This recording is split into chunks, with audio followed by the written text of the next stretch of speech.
Você já ouviu falar sobre Mefibosete? A história desse homem, Mefibosete, aparece em meio às histórias de Davi, em meio às histórias do rei Davi. Ele era aleijado de ambos os pés. Uma primeira citação dele aparece em 2 Samuel 4:4, diz assim: Jonatas, filho de Saul, tinha um filho aleijado dos pés. Ele tinha 5 anos de idade quando chegou a notícia de Jezreel de que Saul e Jonatas haviam morrido. A sua ama o apanhou e fugiu, mas na pressa ela o deixou cair e ele ficou manco. O seu nome era Mefibosete. O capítulo 9 de 2 Samuel conta a história dele. Diz assim: Certa ocasião, Davi perguntou: Resta ainda alguém da família de Saul a quem eu possa mostrar lealdade por causa da minha amizade com Jonatas? Então chamaram Ziba, um dos servos de Saul, para apresentar-se a Davi. E o rei lhe perguntou: Você é Ziba? Sou teu servo, respondeu ele. Perguntou-lhe Davi: Resta ainda alguém da família de Saul a quem eu possa mostrar a lealdade de Deus? Respondeu Ziba: Ainda há um filho de Jonatas, aleijado dos pés. Onde ele está? Perguntou o rei. Ziba respondeu: Na casa de Maquir, filho de Amiel, em Lodebar. Então o rei mandou trazê-lo de Lodebar. Mefibosete deve ter vindo à presença do rei com muito medo, porque era comum naquela época o rei atual exterminar todos os descendentes do rei anterior para evitar qualquer possível tentativa de conspiração, tentativa de traição. Mefibosete já morava longe das propriedades da família, longe da corte de Davi. Ele morava em Lodebar, uma cidade bem no interior do território de Gileade. E quando se fala em Lodebar, se fala num lugar esquecido, uma terra esquecida, uma terra árida, terra deserta, sem pasto. Lodebar é sempre relacionado com um lugar sem esperança, um lugar de esquecimento, um lugar de pobreza, um lugar de desolação e dor. E era esse o lugar que Mefibosete morava com a sua família. Ele que era neto do rei Saul, que teve tanto, e de repente foi morar nesse lugar de desolação, esse lugar de escassez, de pobreza, de distanciamento. E de repente ele é chamado à presença do rei. O que esperar? Como Mefibosete deve ter se sentido naquele momento? Ele é levado para lá por Ziba. Ziba é o administrador de todos os bens do rei Saul, das terras de Saul.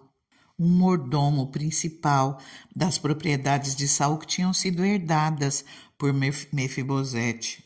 Isso com certeza não ajudava em nada a Mefibosete, não fazia com que ele ficasse mais tranquilo de maneira nenhuma, mas ele chega à presença do rei. Versículo 6, 2 Samuel 9:6. Quando Mefibosete, filho de Jonatas e neto de Saul, compareceu diante de Davi, prostrou-se, rosto em terra. Mefibosete? Perguntou Davi. Ele respondeu: Sim, sou teu servo.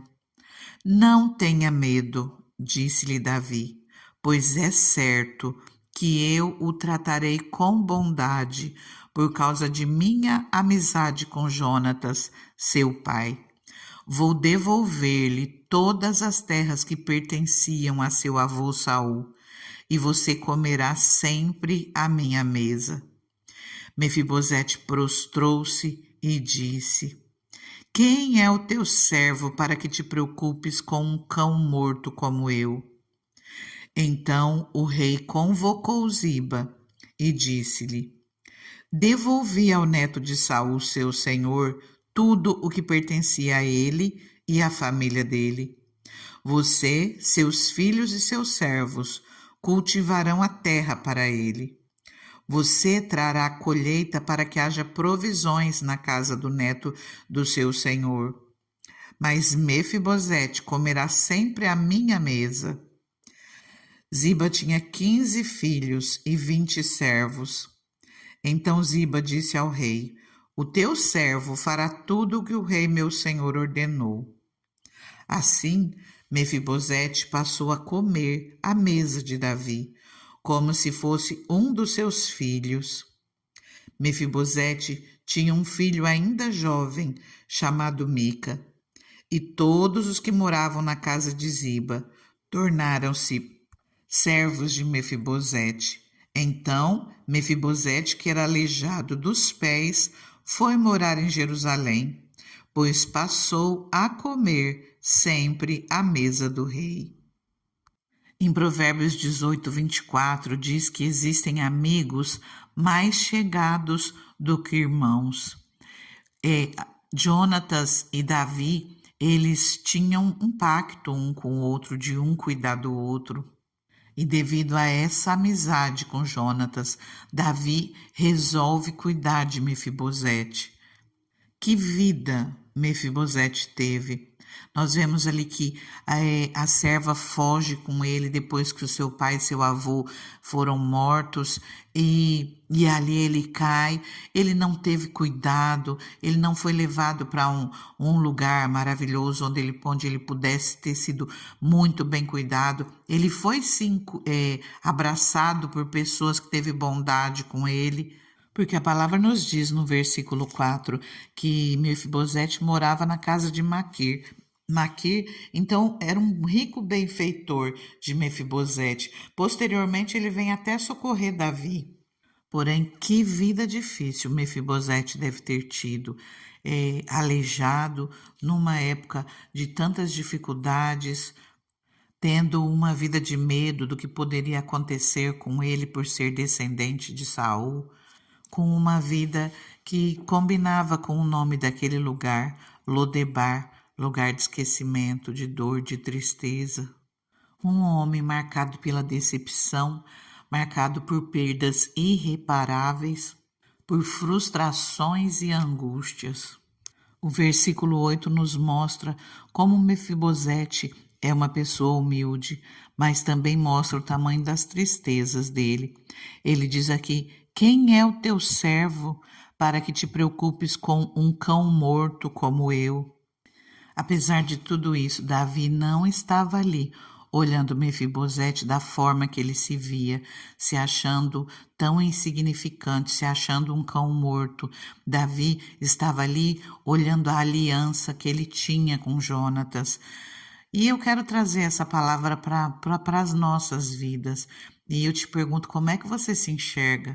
Você tem momento que você se enxerga assim tão pequenininho, tão cheio de problema, tão excluído, longe, distante de tudo. Aqui nós não vamos falar de Davi, nós vamos falar de Deus. Imagina como Deus te olha. Você acha que Deus te olha e te vê da maneira que você se enxerga? Deus, ele nos olha e nós não podemos esquecer daquilo que ele fala de Davi. Deus vê o coração, Deus não vê a aparência, Deus olha o nosso interior. É bom que nós sejamos humildes, é uma das características que Deus se agrada nas nossas vidas. Que nós possamos olhar para nós mesmos com o olhar de Deus e que nós venhamos nos levantar. E mesmo que nós sejamos pequenos, Deus é um Deus que transforma vidas, Deus é um Deus que muda histórias, que muda situações, como essa que nós estamos vendo aqui. Deus fala que Ele escolhe as coisas loucas desse mundo para confundir as sábias, Ele escolhe aquele que nada é para confundir aquele que é. Deus escolhe as coisas fracas para confundir as fortes. Olhe para você como Deus te enxerga. Não olhe para a sua situação, mesmo que pareça que não tenha jeito. A nossa aliança, o nosso socorro, a nossa ajuda, ela vem de Deus. Ela não vai vir de um ser humano, não vai vir de Davi, não vai, assim como socorreu, não vai vir de um rei, mas o nosso rei, o rei dos reis, ele pode todas as coisas, ele muda a nossa história, ele transforma as nossas vidas. Queridos, nós não vamos ficar aqui esperando que num passe de mágica as coisas aconteçam, mas se nós confiarmos no Senhor, se nós buscarmos a Ele, se a nossa fé estiver em Deus e nós formos fortes e corajosos, nós formos à luta, o Senhor Ele vai nos abençoando um passinho de cada vez e Ele vai confirmando as obras das nossas mãos, abrindo portas nas nossas vidas e vai mudando a nossa história. É assim que o Senhor faz. O Senhor, Ele nos diz para sermos fortes e corajosos, porque Ele muda situações. Ele tira do monturo, tira do lixão, coloca entre os príncipes. O Senhor muda situações, mas Ele quer que nós nos esforcemos. Ele nos diz de maneira clara: seja forte, seja corajoso, seja corajosa, vá à luta, vai, o Senhor é contigo. Aquilo que você não der conta, o Senhor te ajuda, o Senhor faz na sua vida. E assim como Davi fez com Mefibosete, você vai sentar na mesa do rei, o rei dos reis, e vai comer com ele. O Jesus, ele não fala para nós ali em Apocalipse: eis que eu estou à porta e bato. Aquele que abrir a porta, eu vou entrar, ele vai cear comigo e eu vou cear com ele. Nós podemos cear assim na mesa do rei, na mesa do Senhor, e ele prepara tudo para as nossas vidas. O Senhor abençoa. Ele quer que nós levantemos a nossa cabeça, que nós sejamos fortes e corajosos, nós sejamos valentes e guerreiros, e confiemos que é Ele que vai confirmando as obras das nossas mãos. Assim como Davi transformou a vida de Mefibosete, o Senhor, Ele transforma as nossas vidas. Nós precisamos crer, nos posicionar e ir à luta. Amém? Eu quero orar com você. Antes, eu quero convidar aquele que não é inscrito a se inscrever no canal. Permitindo Deus, amanhã eu estou aqui novamente com uma palavra para a sua vida, para a minha vida. E convido você a curtir essa palavra, compartilhar com alguém, já deixar seu comentário e que Deus te abençoe grandemente. Convido você a orar comigo. Ah, Deus maravilhoso, que história diferente, Pai. Senhor, que pessoa que passou por tanta luta. Deus, e quantos, Pai, estão aqui comigo, Pai?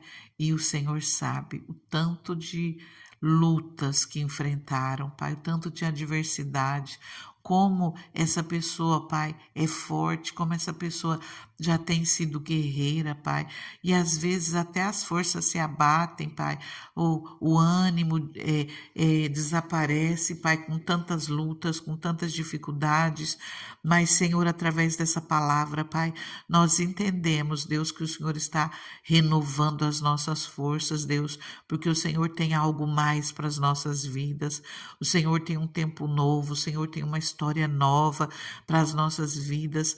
Deus, renova as nossas forças, tira o medo, Pai, tira a angústia, Deus. Senhor, faça esquecer, Senhor, os traumas, Deus, as perdas que aos nossos olhos parecem irreparáveis, Deus, ou que são irreparáveis, né? Mas, Senhor, que o Senhor nos ajude, Deus, a ter paz e a ter contentamento, a ter alegria novamente, Pai. Deus maravilhoso, alcança vidas, Deus, alcança vidas, muda histórias, Pai. Senhor, o Senhor é poderoso, Deus, para mesmo em meio às circunstâncias, Deus, que não tem o que se fazer, perdas que não têm como ser reparadas, Deus, o Senhor pode mudar e trazer alegria novamente para as nossas vidas, Pai, porque enquanto nós estivermos aqui nessa terra, nós temos as nossas lutas, as nossas batalhas, e durante a nossa caminhada perdemos pessoas, mas um dia, Senhor, todos nós estaremos contigo, Pai. É difícil, Senhor, nós olharmos lá na frente, mas que nós possamos ter fé e descansar em Ti. Se nós estivermos contigo, Pai, nós seremos mais do que vencedores. Nós passaremos por cima de todas as lutas, de todas as adversidades, e nós receberemos sim uma nova história se confiarmos no Senhor. Senhor, e formos à luta. Senhor, nos traga alegrias, Pai. Nos traga novidades de vida, Senhor. Nos traga um novo tempo, um tempo de bênção, de restauração, Pai. No nome de Jesus, abra as janelas do céu, Senhor, sobre essa vida, Pai, e derrama bênção sem medida, Senhor meu Deus. O Senhor é poderoso para transformar histórias, para transformar situações, e nós colocamos, Senhor, as nossas vidas nas tuas mãos e pedimos, se conosco, Pai, que nós possamos estar entrando, Senhor, num tempo novo, um tempo de bênção, um tempo de vitória, um tempo de alegria, no nome de Jesus, que toda escassez fique para trás, seja esquecida, para a honra e glória do seu nome. Deus maravilhoso, que venha a tua provisão, Pai, sobre essa vida que ora comigo, que venha o teu favor sobre essa vida. Nós oramos no nome de Jesus, crendo, Pai, na tua bênção, crendo, Pai amado, pela fé, tomamos posse no nome de Jesus. Fica com Deus, fica na paz. Deus te abençoe grandemente.